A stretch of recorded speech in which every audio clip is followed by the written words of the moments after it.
আপনারা আজকে আবারও দেখিয়ে দিয়েছেন যে স্বপ্ন তারা দেখে আসছে, ন্যায় ইনসাফকে হত্যা করে যারা বাঁচিয়ে রাখতে চায়, ন্যায় ইনসাফকে যারা মাটিতে পুঁতে এই বাংলাদেশে ক্ষমতা টিকিয়ে রাখতে চায়, তাদের বিরুদ্ধে আমাদের সংগ্রাম জারি থাকবে। এটা আপনারা আবারও প্রমাণ করে দিয়েছেন। আমরা দেখতে পেয়েছি যে ইনসাফের প্রতীক সবসময় বাংলাদেশের কথা বলেছে, সন্ত্রাসীদের বিরুদ্ধে অবস্থান নিয়েছে, ভারতীয় আধিপত্যবাদ বিরোধী কথা বলেছে, তাকে নিঃশেষ করার মাধ্যমে বাংলাদেশ থেকে ইনসাফকে শেষ করার ষড়যন্ত্র করেছিল। কিন্তু আমরা আশা রেখেছিলাম যে রাজনৈতিক দলগুলো এখানে আছে, তারা সেই হত্যার প্রতিবাদ করবে, বিচার করবে, কিন্তু আমরা দেখে আসছি তার উল্টো পথ। আমরা দেখে আসছি সেসব সন্ত্রাসীদেরকে ব্যবহার করে, সেসব সন্ত্রাসীদেরকে ক্ষমতায় যাওয়ার সিঁড়ি হিসেবে তারা ব্যবহার করছে। আমরা স্পষ্টভাবে বলে দিতে চাই, স্পষ্টভাবে জানান দিতে চাই, ভারতীয় গোলামি মেনে নিয়ে, আওয়ামী লীগের ষড়যন্ত্র মেনে নিয়ে, আওয়ামী লীগকে বুকে নিয়ে আমরা কাউকে সংসদে যাইতে দিব না। যদি সংসদে যাইতেও পারেন, সেখান থেকে কিভাবে নামাতে হয় সেটা 5ই আগস্ট 2024 সালে বাংলাদেশের মানুষ দেখিয়ে দিয়েছে। আর কোনো চার নাই। আমরা এটাও ঘোষণা করতেছি, আওয়ামী লীগকে বাংলাদেশকে সমূলে উৎখাত করতে হবে। আওয়ামী লীগের বন্ধু যারা হবে তারাও আমাদের শত্রু হিসেবে গণিত হবে। আওয়ামী লীগের যারা বন্ধু হবে, আওয়ামী লীগকে যারা পাশে বসে নির্বাচনে প্রচারণা করবে, তাদেরকে স্পষ্টভাবে বলে দিতে চাই, আওয়ামী লীগের সাথে যারা বন্ধুত্বপূর্ণ আচরণ করবে, আওয়ামী লীগকে যারা খুলে বসাবে, মাথায় বসাবে, ক্ষমতায় যাওয়ার সিঁড়ি হিসেবে ব্যবহার করবে, তারাও আমাদের বাংলাদেশের শত্রু হিসেবে আমরা গণিত করব। এবং তারা যদি বাংলাদেশকে শাসন করতে চায়, আমরা স্পষ্টভাবে ঘোষণা করছি, সময়ের আগে এই শাসক বদলে যাবে।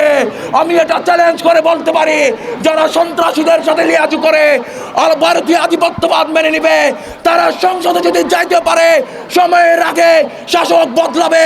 এটাই বাংলাদেশের মানুষ প্রমাণ করে দিবে। হাদির শাহাদাতের আজকে 36তম দিন আমরা অতিবাহিত করছি। এখনো পর্যন্ত হাদি হত্যার দৃশ্যমান কোনো অগ্রগতি, আমরা বিচারের দৃশ্যমান কোনো অগ্রগতি এখনো দেখতে পাইনি। অথচ নির্লজ্জ বেহায়া স্বরাষ্ট্র উপদেষ্টা এখনো তার বহাল পদে তবিয়তে সে এখনো উপদেষ্টা পরিষদে আছে। আমরা অবিলম্বে তার পদত্যাগ চাই। সংগ্রামী বন্ধুগণ, ইন্ডিয়ান হেজিমনি শরীফ উসমান হাদিকে হত্যার মধ্য দিয়ে এদেশে ইনসাফের যে লড়াই শুরু হয়েছে, সেই লড়াইকে থামিয়ে দেওয়ার চেষ্টা করেছিল। আজকে নির্বাচনী ডামাডোলের মধ্যেও বাংলার ছাত্র জনতা মাঠে নেমে প্রমাণ করেছে হাদিকে আমরা ভুলে যাইনি। হাদির ইনসাফের লড়াইকে আমরা জাগ্রত রাখবো ইনশাআল্লাহ। ইনশাআল্লাহ। পরিশেষে অনতি বিলম্বে শহীদ উসমান হাদির বিচারের অগ্রগতি আমরা দেখতে চাই। এই দাবিতে আমি জাতীয় নাগরিক পার্টি এনসিপির পক্ষ থেকে আপনাদেরকে সবাইকে হাদি হত্যার বিচারের দাবিতে আরো উদাত্ত আহ্বান জানিয়ে দেখতে পাচ্ছি নির্বাচন আসার সাথে সাথে অতিথি করে যারা ছাত্রদের হত্যা করেছে, যারা আমার শিশুকে হত্যা করেছে, তাদেরকে ডাকা হচ্ছে।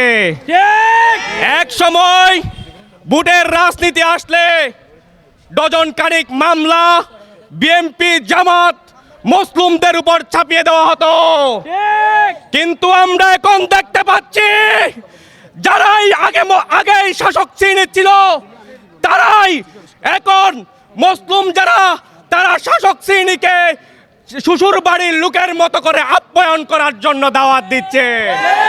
সুতরাং বুঝতে হবে, এখানে আমাদের মতো গরিবদের সন্তানদের রক্ত যাবে, কিন্তু তাদের হালুয়া রুটির ভাগ ঠিক ওই রাত্রি নিশিবেলা হবে। সুতরাং আমার ছাত্র সমাজকে স্পষ্টভাবে জানিয়ে দিতে চাই, যারা এই বর্জুয়া শ্রেণী, যারা ওই ব্রিটিশ জমিদার, তাদেরকে প্রত্যাহার করতে হবে। আমরা দেখেছি নির্বাচন আসার সাথে সাথে তারা বাক বাটোয়ারায় লিপ্ত হচ্ছে, আমার জুলাই যোদ্ধাদের চরিত্র হরণ করছে। আপনারা দেখেছেন এই বেসের মধ্যে বস্তির মতো অবস্থা সৃষ্টি করেছে। এই বস্তি কি ছাত্র জনতা, ছাত্র প্রতিনিধিরা বসেছে, কারা বসেছে? রাজনৈতিক দলের নেতারা বসেছে।